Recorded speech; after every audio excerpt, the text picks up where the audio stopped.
buka pintu hati Sarah supaya kawinkan perempuan yang dihadiahkan oleh Raja Mesir tadi, Siti Hajar, bersama dengan bersama dengan Nabi Ibrahim.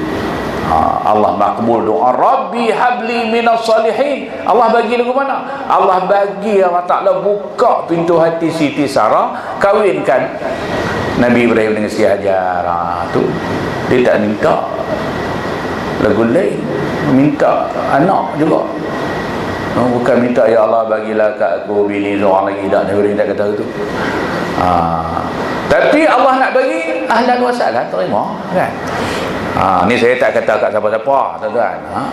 Jadi kita nak habaq kata cerita tu.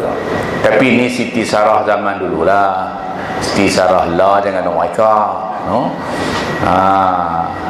Siti Sarah lah kata tak apa nak nikah pi dengan balik mai dah. Tu Siti Sarah. Tuan-tuan yang dirahmati Allah sekalian, kahwinlah, akhirnya dapatlah Nabi Siti Hajar pun mengandung kepada Ismail, Nabi Ismail, dan dah dapat anak. Allah perintahkan pula supaya diletakkan Ismail dan Hajar ini biwadin ghairi zar'in, di satu lembah yang tidak ada tumbuhan langsung. Di mana? Itu dah dikatakan Bakah, nama dulu Bakah Mekah lah. Allah suruh pergi letak di situ, kemudian tinggal di situ, balik mula ke Syam, no? Tuan-tuan bayangkan perintah Allah. Kalau bukan orang yang hati dia dekat dengan Allah Subhanahu wa ta'ala, dia tak boleh tinggal, tak boleh letak pula di tempat padang pasir kering kontang. Kering kontang. Di situlah Nabi Ibrahim berdoa kan kepada Allah Subhanahu wa ta'ala, no? Supaya tempat tu jadi setempat yang dikunjungi apa semua. Tuan-tuan, Nabi Ibrahim bila nak balik, dia pun rasa tak gamak nak tinggal, no? Ni Nabi Ibrahim, bukan Pak Ibrahim kita. Pak Ibrahim kita pergi hantar bini dia di klinik ibu dan anak, kan? Turun mutu tak, berhenti depan pagar klinik amak hampir. Saya aku ambil hang teman lah kawan tu pergi nak cek perut tu. Apa salah ya? Pergi minum air atau lagi baru ambil. Nabi Ibrahim nak tinggal, tuan-tuan bayangkan. Tapi kerana perintah Allah, dikuatkan hati dia, tinggal. Hajar pun bagi semangat dekat Nabi Ibrahim, pergilah, no? InsyaAllah Allah ada, biar kami duduk sini, Allah tak akan persia-siakan kami. Ini Hajar duduk, Siti Hajar dengan Ismail. Tuan-tuan, dia boleh bela Ismail tanpa Ibrahim. Ni kata orang perempuan, dia boleh bela anak walaupun lelaki tak ada. Lelaki kalau bini tak ada, anak selerak. Dia bela. Tu yang cerita Nabi Siti Hajar kan mencari ayam, naik Bukit Sopa, tengok pun ada orang bawa kumpulan rombongan ke jalan saudagar apa. Tak ada, lari naik Marwah, pergi balik. Ismail diletak di bawah dekat Kaabah tu. Tiba-tiba terpancar mata air daripada henjakan tumit Nabi Allah Ismail. Tu cerita Zam-Zam.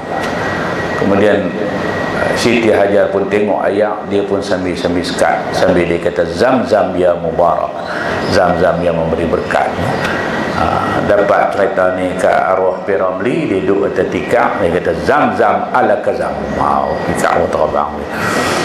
Tuan-tuan sekalian, tu apa kita dapat. Kemudian setelah Nabi Allah Ismail besar, falamma balagha ma'ahu sa'i, apabila sampai umur Nabi Ibrahim, dia umur yang dia pandai berusaha sendiri, makna dia boleh makan sendiri, dia boleh pakai baju sendiri. Ketika ini Allah Subhanahu wa ta'ala perintahkan supaya menyembelih anaknya. Sekali lagi Nabi Ibrahim menunjukkan sifat hampirnya dengan Allah Subhanahu wa ta'ala.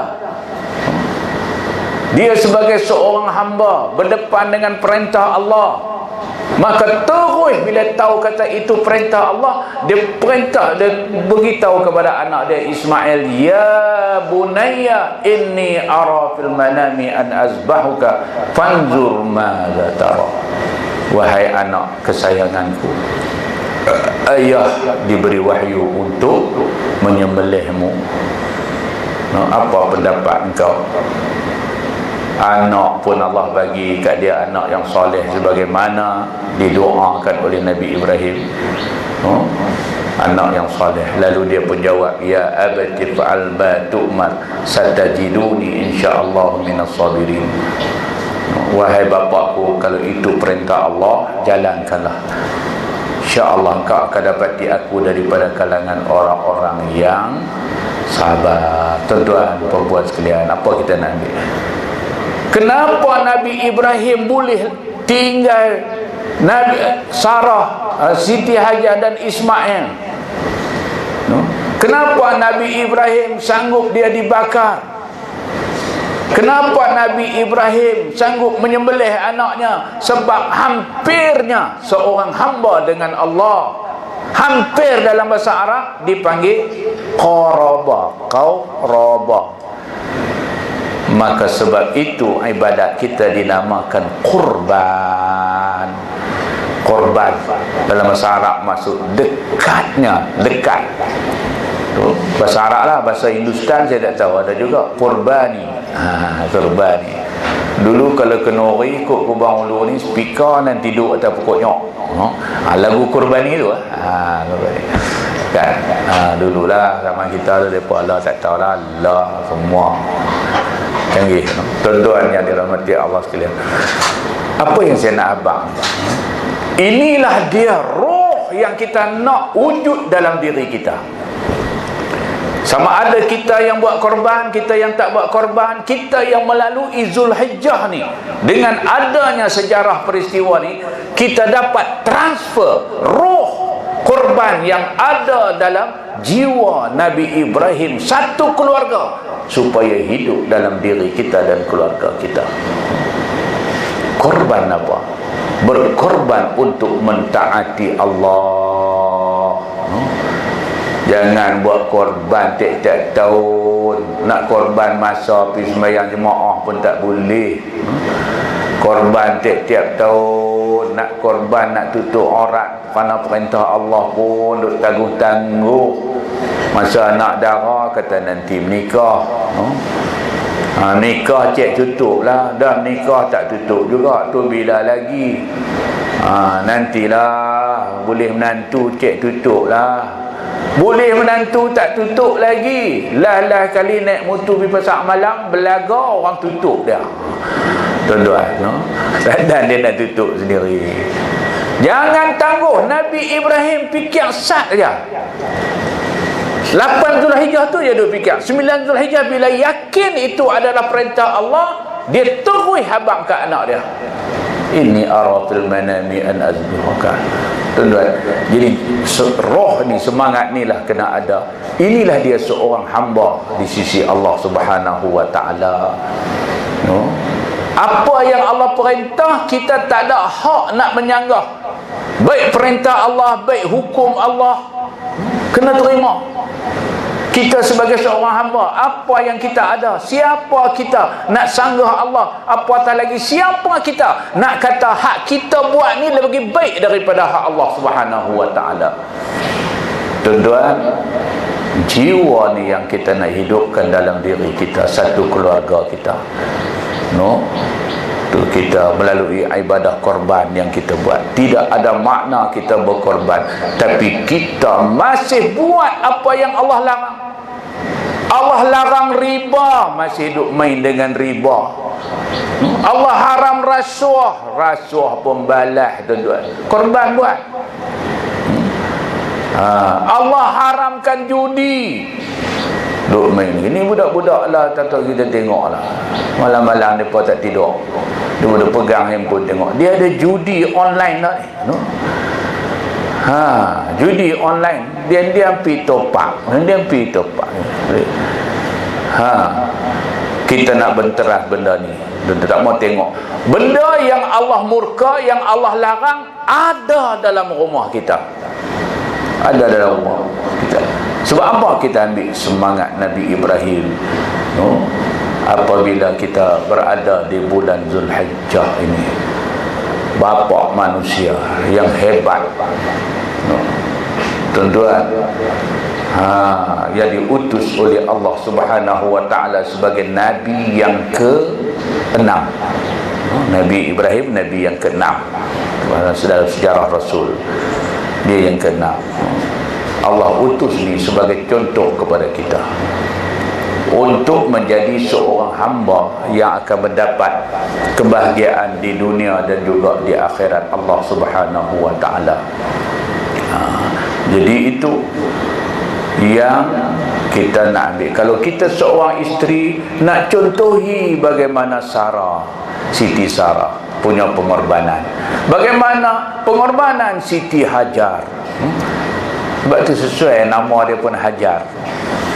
Hajar ni kalau dalam bahasa Arab dia daripada perkataan hajarun. Hajar makna batu, kuat, jiwa dia kuat, semangat dia kuat, duk bela anak di padang pasir seorang-seorang.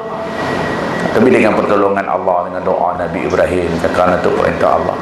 Kamu ni makbul doa Nabi Ibrahim lah, yang Mekah dikunjungi orang tak pernah sunyi. Baru ni pun ada haji 10 ribu kot, 10 ribu orang. Tapi saya duk tengok, saya pun heran, tuan-tuan heran tak ada satu kes pun COVID, no? Jemaah haji yang kita dengar lah takat ni. Tapi kita tunggu 14 hari lah, 14 hari tak lagi, no? 14 lah, tak ada lagi. Tak kau pelik, tak ada. Ni Allah jaga, kan? Allah jaga. Doa berkat doa Nabi Ibrahim, doa Nabi Muhammad SAW di Mekah tu. Sebab tu kita rindu kepada Kaabah, rindu kepada makam Rasulullah SAW. Lebih lagi Mekah kan bersejarah. Kita pergi Mekah tu biar kita tahu cerita ni, apa cerita tu yang menjadi syariat sa'i. Siapa marah, kita pergi esok ni kita tahu, oh ni tempat yang ustaz cerita Nabi Ibrahim letak Siti Hajar dan Ismail, no? Bagaimana dia jaga bela anak dia di situ kerana perintah Allah. Kan sedangkan boleh duduk di rumah tu elok-elok, pergi perintah Allah, pergi tak orang tu kena duduk. Nak jadi asbab, no? Tempat tu jadi, tuan-tuan. Jadi kita nak ambil jiwa dia ni kuat. Tapi alhamdulillah kita tengok mana-mana pun kaum-kaum ibu kan mempunyai jiwa Hajar ni. Saya tengok banyak lah, no? Boleh bela anak walaupun suami tak ada, kan? Boleh berjaya, ada yang jadi jutawan, no? Tu aku putih tu pun dia mana pergi tu, dia seorang. Atau ada banyak lagi lah, ni kelebihan wanita Allah Ta'ala bagi, kan? Boleh kita nampak daripada kisah Nabi Ibrahim, iaitulah Siti Hajar. Kalau dia kuat sungguh, dia boleh mencorak bagaimana keadaan yang dia nak dengan kekuasaan. Sebab tu siapa kata tangan yang menghayun buaya, no? Boleh bisa menggoncang dunia. Soekarno, kan? Jadi ibu-ibu jadilah ibu-ibu macam Siti Hajar, boleh berkorban, semua berkorban. Kita tengok Hajar berkorban, Sarah berkorban, Ismail berkorban, Nabi Ibrahim alaihi salam berkorban. Satu keluarga yang hebat pengorbanan. Pengorbanan apa? Berkorban kerana mentaati perintah Allah Subhanahu wa taala. Tuan-tuan, Allah janji, Allah kata apa? Innallaha ashtara minal mu'minin anfusahum wa amwalahum bi anna lahumul jannah. Sesungguhnya Allah Ta'ala membeli daripada orang-orang mukmin itu harta benda dia, jiwa raga dia dengan bayaran syurga. Yang ini melalui pengorbanan. Sebab tu berkorbanlah kita untuk agama Allah. Apa dia? Untuk mentaati perintah Allah, berkorban untuk jauh larangan Allah, berkorban untuk menghidupkan agama Allah. Yang ni jadi sifat yang ada dalam diri kita. Tuan-tuan, sampai ke akhir hayat kita, yang lembu kita sembelih jadi kebajikan, dapat pahala. Kemudian kita dapat pula hak yang saya sebutkan tadi. Maka cukup indah Zulhijjah ini dalam membentuk kepribadian kita sebagai seorang muslim mukmin muttaqin di sisi Allah Subhanahu wa taala. Hadirin minin yang dirahmati Allah sekalian. Sebab tu bagi kita mazhab Syafi'i kan, meletakkan kewajiban melakukan ibadah korban ni hampir nak wajib. Sunat muakkad tu makna dia dekat-dekat nak wajib. Dan mazhab lain wajib, mazhab Hanafi wajib. Tuan-tuan, nak habaq kata beratnya tuntutan ini kerana nak bagi orang mukmin menjiwai pengorbanan Nabi Ibrahim sekeluarga ni. Sebab tu kita kalau hidup tak ada korban, kalau cakap bab hidup dunia pun sudah lah. Keluarga kata, suami tak ada semangat berkorban kan, tak akan bahagia rumah tangga dia. Isteri tak ada korban kan, pengorbanan. Ibu bapa tak ada jiwa pengorbanan, anak-anak takkan berjaya. Demikianlah, apatah lagi untuk agama, untuk dunia dan juga untuk akhirat kita.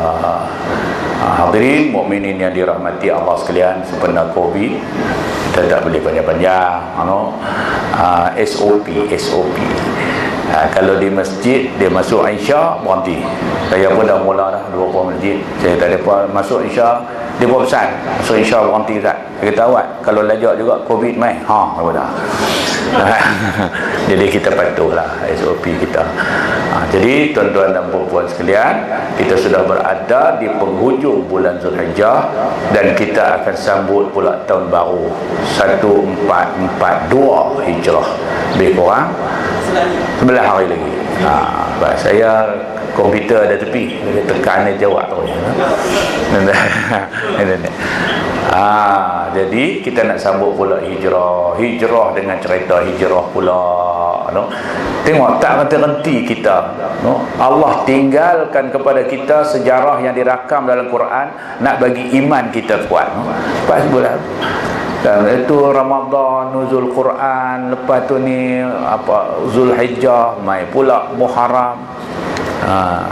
Muharram, kemudian nak mari pula apa Rejab, kemudian Sya'ban, baru Ramadan balik apa semua. Jadi kita peka dengan sejarah di sebalik kalender Islam ni pun jadi kita boleh jadi kuat dah. Sebab tu kita jangan lupa takwim hijrah tu, dia ada cerita, dia ada iktibar ibrah yang boleh main. Kalau kita lupa macam budak-budak lah, tak tahu. Dengan kata nak tahu sejarah-sejarah bulan-bulan Islam ni, suruh kira pun tak tentu nak lepas. Muharram, Safar, Jamidul Awal, Jamidul Akhir, Tahiyat Awal, Tahiyat Akhir. Tahiyat pun jadi nama bulan juga. Jadi sebab tu barangkali dulu penjajah dia tahu kalau orang Islam ni tahu kisah-kisah bulan-bulan ni, dia pun akan jadi kuat iman Islam. Lepas tu ditukar. Tuan-tuan perasan tak, semua negara Islam yang dijajah kan ditukar daripada penggunaan kalender Islam kepada kalender Masihi. Supaya orang Islam lupa sejarah Nabi Ibrahim, sejarah hijrah Nabi Muhammad, sejarah nuzulul Quran, sejarah apa lagi Isra' Mi'raj dan sebagainya.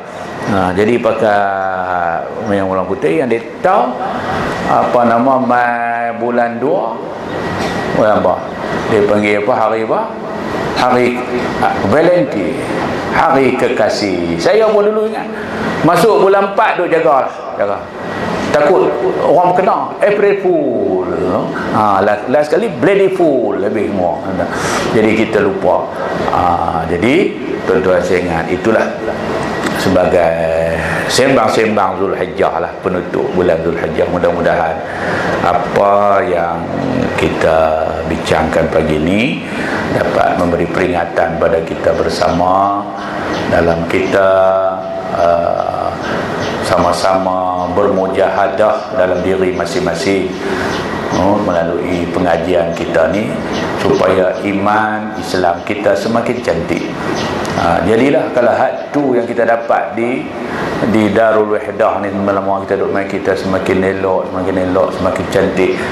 Akhirnya kita menghadap Allah dalam keadaan cantik kehidupan kita, melalui apa yang kita dengar, melalui apa yang kita belajar. Yang tu yang kita nak. Kita nak kesudahan kita dalam kesudahan yang elok. Bagaimana doa yang Nabi ajar, Allahumma khtim alaina bi husnil khatimah. Ya Allah, ya Tuhan kami, berilah kepada kami kesudahan yang elok, pejam mata cantik, ibadat kita cantik, akhlak kita cantik, agama kita.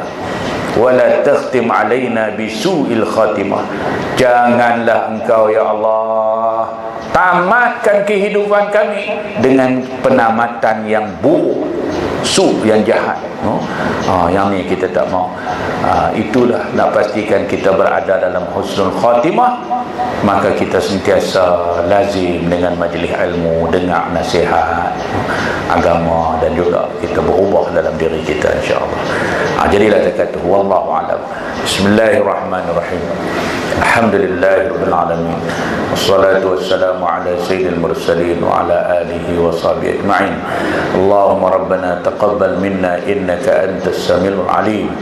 Allahumma arinal haqqa haqqan warzuqna ittiba'ah wa arinal batila batilan warzuqna ijtinabah. Allahumma ij'alna mimman yastami'una al-qawl fayattabi'una ahsanah. Rabbana atina fid dunya hasanah wa fil akhirati hasanatan wa qina azaban nar. Sallallahu ala sayyidina Muhammad wa ala alihi wa sahbihi ajma'in. Alhamdulillahirabbil alamin. Taqabbalallahu minkum.